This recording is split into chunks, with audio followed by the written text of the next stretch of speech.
베드로전서 1. 베드로가 그의 형제들을 격려. 반석 베드로. 이 서신의 저자 시몬 베드로는 복음서들과 사도행전을 통하여 우리에게 잘 알려진 인물이다. 시몬은 본래 세례 요한의 제자였다. 그리스도를 따르면서 그로부터 베드로라는 이름을 받았는데 이것은 그의 아람어 이름 게바에 해당하는 헬라어 형태이다. 베드로라는 말은 반석이라는 의미의 헬라어 단어에서 유래한 것이다. 베드로는 그리스도께서 고난받는 것을 한사코 반대했으며 위험에서 빠져나오려고 자신의 선생을 부인했던 사람이다. 그리스도는 부활하신 후에 베드로에게 나타나시사 누가복음 24장 34절, 고린도전서 15장 5절, 내 양을 치라, 요한복음 21장 17절이라는 명령을 주셨다. 우리는 오순절과 그 이후에 베드로가 다른 사도들을 대신하여 말하는 사실을 볼 수 있다. 그리스도의 은혜로 말미암아 베드로는 그리스도의 이름을 위하여 줄거이 고난을 받아들이는 반석으로 변화했던 것이다. 사도행전 5장 41절. 이 얼마나 놀라운 변화인가. 이제 베드로는 더 이상 고난을 회피하지도 않았으며 그리스도의 속죄 희생의 필요함을 충분히 이해하게 되었다. 베드로는 감옥의 고난과 그보다 더한 고난도 그리스도를 위하여 받을 각오가 되어 있었다. 베드로의 사명. 주님을 부인했던 베드로가 어떻게 유대인들에게 그리스도께로 돌아와서 회개할 것을 그토록 담대히 외칠 수 있었을까? 오순절 이후부터 베드로는 심지어 심판에 대해서도 경고하고 있다. 너희가 이 폐역한 세대에서 구원을 받으라. 사도행전 2장 40절. 베드로가 평소처럼 직선적인 방법으로 다른 사람들을 가르치는 대신에 자기 자신을 좀 더 살펴야 하지 않았을까?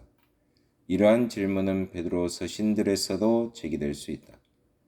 그리스도께서 신문을 받으시던 대제사장의 법정들에서 계집종을 두려워했던 사람이 이제는 고상한 말로 다른 사람들에게 고난을 가르치고 있다.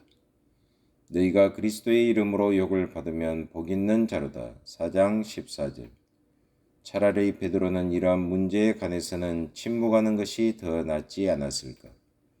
더구나 유대인들, 안디옥에 있는 흩어진 유대인들을 말한다.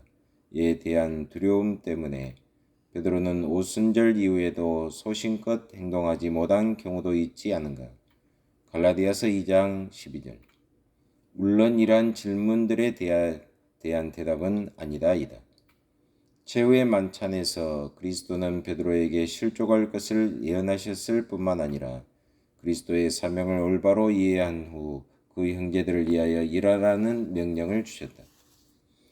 시몬아 시몬아 보라 사단이 밀가부르듯 하려고 너희를 청구하였으나 그러나 내가 너를 위하여 내 믿음이 떨어지지 않기를 기도하였노니 너는 돌이킨 후에 내 형제를 굳게 하라.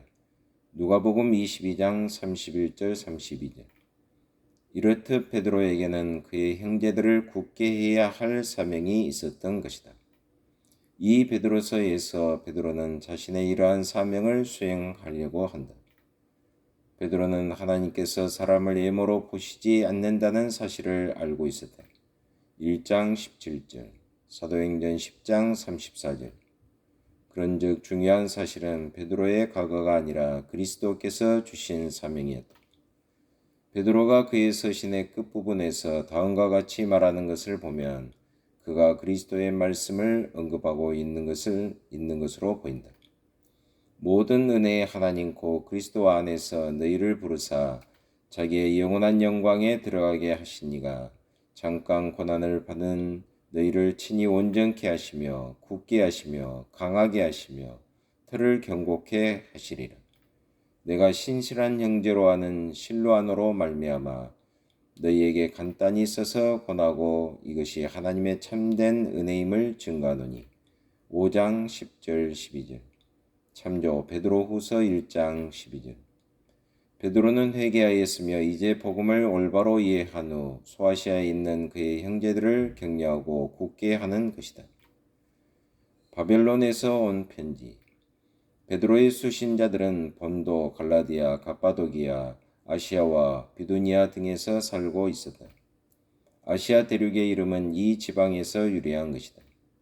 이러한 지역들을 언급하는 것은 오순절 당시에 참석했던 사람들을 상기시키고 있다. 베드로는 자신이 편지를 쓰고 있는 장소가 바벨론임을 말하고 있다. 5장 13절.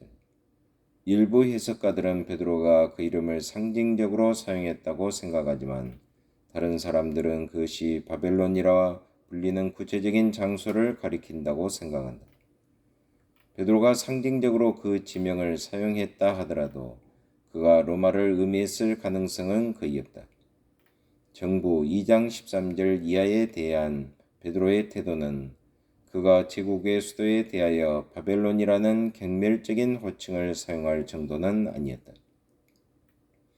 베드로가 함께 택하심을 입은 바벨론의 교회 5장 13절이라고 말한 것은 그가 베드로서를 썼던 곳에 있는 그리스도인 회중을 의미한 것이다. 이것은 또한 많은 유대인들이 살았던 바빌로니아를 가리킬 가능성도 있다. 실바누스 신라는 베드로의 비서로 신약에 나타나는 친숙한 인물이다.